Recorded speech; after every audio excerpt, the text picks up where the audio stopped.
Genghis Khan was one of the most powerful and well-known leaders in history, and his life is filled with incredible and sometimes even frightening moments. His story is so impressive that it often seems difficult to distinguish what really happened from what is legend. It is said that during his reign, he was responsible for the deaths of over 40 million people. This number is very high and shows how cruel and violent his rule was. But today, we will learn more about who this man was and why he wanted so much to conquer the world. Before continuing with the video, remember to leave your like, subscribe to the channel, and activate the bell to receive notifications of new videos. That way, you won't miss any new content. It all begins back in the past, in 1162, when Genghis Khan was born near a river in Mongolia, a country with many mountains and plains. But at that time, he was not called Genghis Khan. His name was Temujin, which means something like blacksmith or man strong as iron. Some people even believed he was destined to be someone very important since he was born. There is something very curious about his birth. Temujin was born with a blood clot in his hand,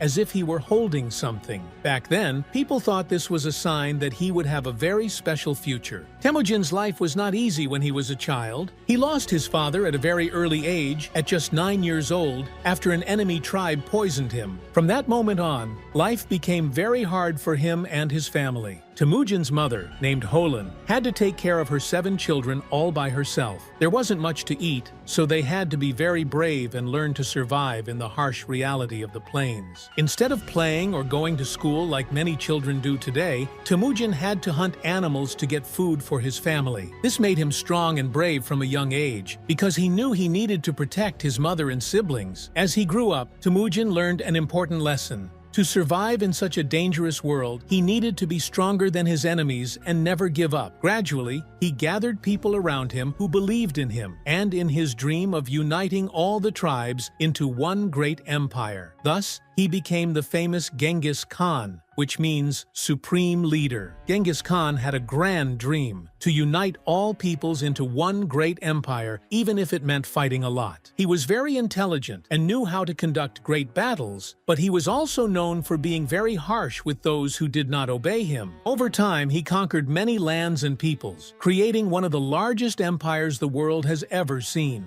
However, despite all he achieved, his story also teaches us about the hardships and tough choices he made along the way. When Temujin was a teenager, there is a very sad story about him. It is said that during a fight over food, he ended up killing one of his half-brothers. Some believe he did this because he wanted to be the leader of his family, and his half-brother was hindering that goal. Even though it was a difficult situation, it shows that Temujin was very determined from an early age and was willing to do what he thought was necessary to protect his mother and siblings. In addition to being brave, Temujin was also very intelligent. He knew that for the family to survive, they needed more than strength. They needed allies or friends from other tribes. Therefore, he began to form alliances with other clans, which helped protect his family and provided them with more security and support. It was during this time that Temujin met a very special girl named Berte, who would become his wife. The two seemed to be very close, but one day something terrible happened.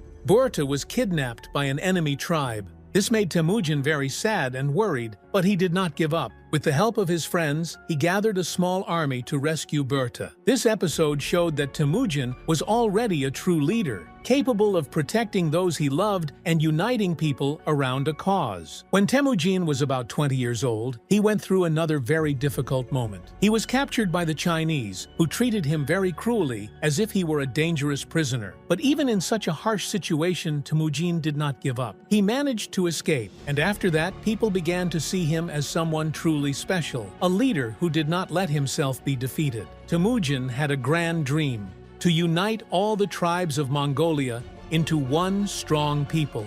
Many tribes decided to follow him and fight by his side, but not everyone wanted this. One of his greatest rivals was Jamuka, who had been his childhood friend. Over time, Jamuka and Temujin took different paths, which made them enemies. To confront Jamuka and other enemies, Temujin used his intelligence and devised very different strategies. One of these strategies was to use torches to scare a larger army than his, making them think they had more warriors than they actually did. This tactic worked, and Temujin emerged emerged victorious from the battle. In the end, Jamuka was captured and executed, allowing Temujin to continue with his plans to unite Mongolia. Sometime later, Temujin gathered all the leaders of the tribes for a great meeting. At this meeting, he was proclaimed Khan, which means ruler or chief. But he was not just called Khan, he was called Genghis Khan, a title that can be translated as Supreme Ruler, the leader of all leaders. This title was very important, and many expected him to receive great honors. But the truth is that there is not much recorded information about his personal life. We know he was a strong leader, but most of his personal life remains a mystery to this day. With this title, Genghis Khan began to further expand his power, conquering more lands and gathering many people under his command. He became a very important and respected figure, but also feared by many, as his way of ruling was very harsh. Nevertheless, his story is remembered today as that of one of the greatest conquerors of all time. Information about the appearance of Genghis Khan is very scarce. There are almost no drawings or statues that show what he actually looked like. Over time, historians have tried to discover more about him, but most descriptions differ. For example, when we think of famous people like Jesus, many imagine him to be tall, strong, with a beard and long hair. Now, a curious thing is that a writer named Rashid, who lived in the 14th century, wrote that Genghis Khan had red hair and green eyes. But Rashid never met Genghis personally. So many experts do not believe this very much. In fact, it is quite unlikely, as these features were not common among Mongols, who had origins from various ethnicities. Although we do not know what he looked like physically, we know that Genghis Khan was very intelligent. He did not try to impose the customs or beliefs of his own tribe on the peoples he conquered. Instead, he enacted laws that allowed people to continue following their own religions in the way they were accustomed. He also did not impose heavy taxes on those who accepted his rules. He understood that if the people were happy, they would have no reason to rebel against him, which helped keep his empire strong and united. Another interesting thing about Genghis Khan is that he cared a lot about the spiritual side. Before major battles, he would often pray, asking for protection and wisdom. He believed that, besides being strong, it was important to have faith in something greater. Now, a very curious fact about him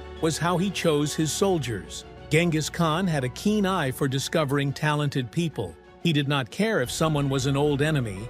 If that person had a special skill, he invited them to be part of his army. An example of this happened in 1201, during a battle against a rival tribe called Kerit. During the fight, Genghis Khan's horse, who was still called Temujin, was struck by an arrow and fell. After the battle, he asked who shot the arrow that hit his horse. A brave soldier stepped forward and confessed that it was him. Instead of punishing the soldier, Genghis Khan was impressed by his courage and skill. Rather than sending him away or hurting him, Genghis Khan promoted him to an officer in his army. This soldier was nicknamed Jeb, meaning arrow, and ended up becoming one of the most important commanders in Genghis Khan's army. This story teaches us that, for Genghis Khan, a person's skills and character were more important than where they came from, or whether they were an enemy before. He knew how to recognize talent in anyone, and that was what helped build one of the greatest empires in history. Although Genghis Khan wanted to expand his territories through peace agreements and trade, he was not afraid to use force when he deemed it necessary. One of the most famous examples of this occurred in 1220, when he attempted to make a trade agreement with the Khwarezmian Empire. He sent some representatives to negotiate peacefully,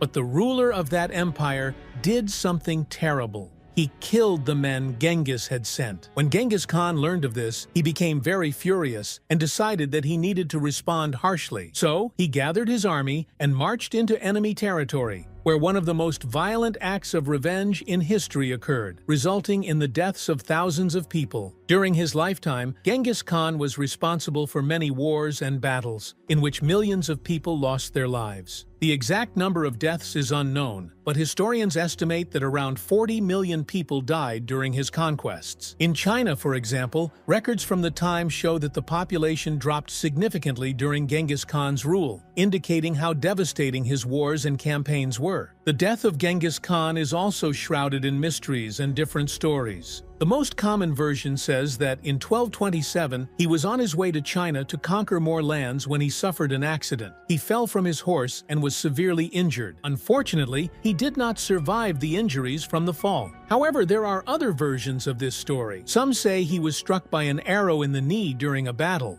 Others say he contracted malaria, and there are even those who believe he was killed while trying to harm a Chinese princess. As we can see, the true cause of Genghis Khan's death remains a great mystery. Another curious part of Genghis Khan's life is about his family. Besides his wife Berta, Genghis Khan had many other women in his life. He had so many children that in 2003, a study discovered something impressive. Over 16 million men worldwide may be direct descendants of Genghis Khan. This means his family spread across many parts of the world, and he left a significant legacy, not only with his conquests, but also with his enormous number of descendants. These stories show us that Genghis Khan was a very powerful leader, but also very harsh. He wanted to conquer lands and expand his empire, but to do this, he used both peace and war. Even after his death, his influence continued to be felt for a long time, and his life remains full of mysteries that fascinate people to this day. One of the most incredible things about the Mongol Empire is that, to this day, about 8% of the men living in the region where the empire existed have a special type of Y chromosome that came directly from Genghis Khan. This means many men from that area are his descendants, and this lineage has remained strong for over 1,000 years. Experts believe that Genghis Khan had over 1,000 wives and partners, and many children with them, which explains why so many people are descended from him. The death of Genghis Khan is surrounded by much mystery, and even the location of his burial is a great secret. The story of his funeral is quite impressive. It is said that when he died, his soldiers took drastic measures to ensure that no one discovered where he was buried. They killed all the people who saw the funeral procession. This was done to keep the burial site a secret and protect the final resting place of the great leader. Many believe that Genghis Khan's body was buried inside or near a mountain called Burkhan Khaldun, which was sacred to him. Even so, no one has found his tomb to this day, despite many attempts over the centuries. But the story of Genghis Khan did not end with his death. His legacy continued, especially through his children. One of his sons, named Ogedei, took control and continued to expand the Mongol Empire, making it even larger. Under Ogedei's command, the empire spread across various parts of Russia, Ukraine, and even Poland. It was one of the largest empires in history, and also one of the most violent, as many bloody battles and wars occurred during its expansion. This story shows us how the power and influence of Genghis Khan lasted long beyond his own life, both in terms of his conquests and the number of descendants he left behind. Even centuries later, the name Genghis Khan is still remembered as one of the greatest leaders and conquerors the world has ever known. If you enjoyed the story and want to support the channel, don't forget to like, subscribe, and leave a comment. You can also become a member to further encourage the content. See you next time.